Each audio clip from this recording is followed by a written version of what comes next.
حضرت ابوبکر صدیق رضی اللہ تعالیٰ عنہ کی زہد کو دیکھو. فرمایا حضرت ابوبکر صدیق رضی اللہ تعالیٰ عنہ کے بارے میں حضرت زید بن ارقم رضی اللہ تعالیٰ عنہ فرماتے ہیں کہ ہم لوگ حضرت ابوبکر صدیق رضی اللہ تعالیٰ عنہ کی ساتھ تھے. آپ نے پانی طلب کیا، آپ کے پاس پانی اور شہد لایا گیا. جب آپ نے اس کو اپنے ہاتھ میں لیا تو آپ رونا شروع کر دی. حضرت ابوبکر صدیق رضی اللہ تعالیٰ عنہ روتے رہے، بلند آواز سے روئے، یہاں تک کہ ہم لوگوں کو گمان ہوا کہ آپ کو کچھ ہو گیا. ہم لوگوں نے پوچھا نہیں حضرت ابوبکر صدیق رضی اللہ تعالیٰ عنہ سے.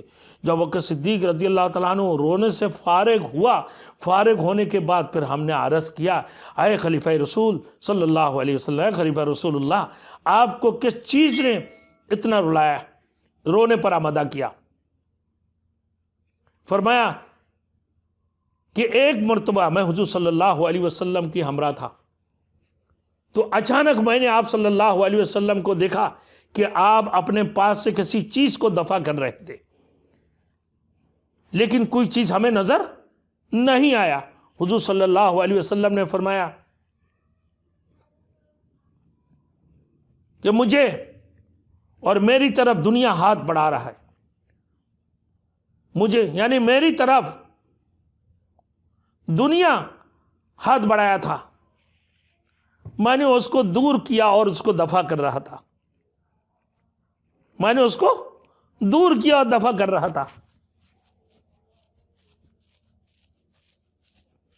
تو حضرت عائشہ رضی اللہ تعالیٰ عنہ فرماتی ہے کہ ابوبکر صدیق رضی اللہ تعالیٰ عنہ جب وفات پا گئی تو نہ کوئی دینار چھوڑا نہ ہی کوئی درہم. اس سے پہلے بیت المال سے اپنا جو حق لیا تھا اس کو بھی بیت المال میں واپس لوٹا دیا.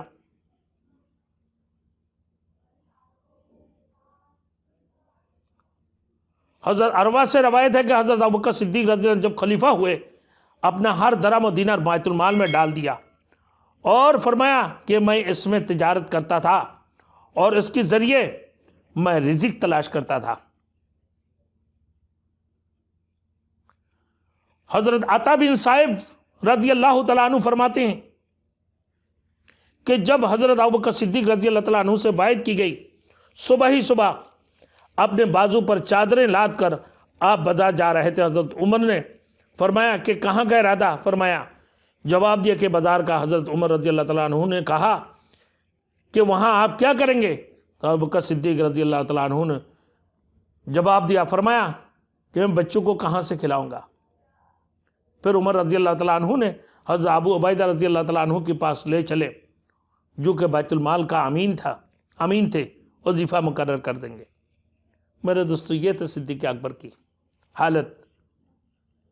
انشاءاللہ تعالی نیکسٹ ٹائم بھی ابوبکر صدیق رضی اللہ تعالیٰ عنہ کے بارے میں انشاءاللہ اور بتاؤں گا. ابھی فی الحال تو اتنے ہیں، آگے میں انشاءاللہ تعالی حضرت عمر فاروق رضی اللہ تعالیٰ عنہ کے بارے میں بھی انشاءاللہ عمر فاروق رضی اللہ تعالیٰ عنہ کی خلافت کے بارے میں انشاءاللہ بتاؤں گا.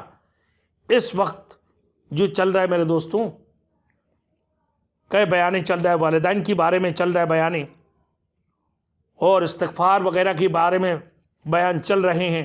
آپ لوگ اس کو بھی دیکھتے رہیں. اور مولانا حبیب اللہ روحانی آفیشل کے نام سے انشاءاللہ تعالی آپ کو استفادہ حاصل ہوں گے، اور اللہ آپ کو بھی ہمیں بھی سب کو عمل کرنے کی توفیق عطا فرمائے.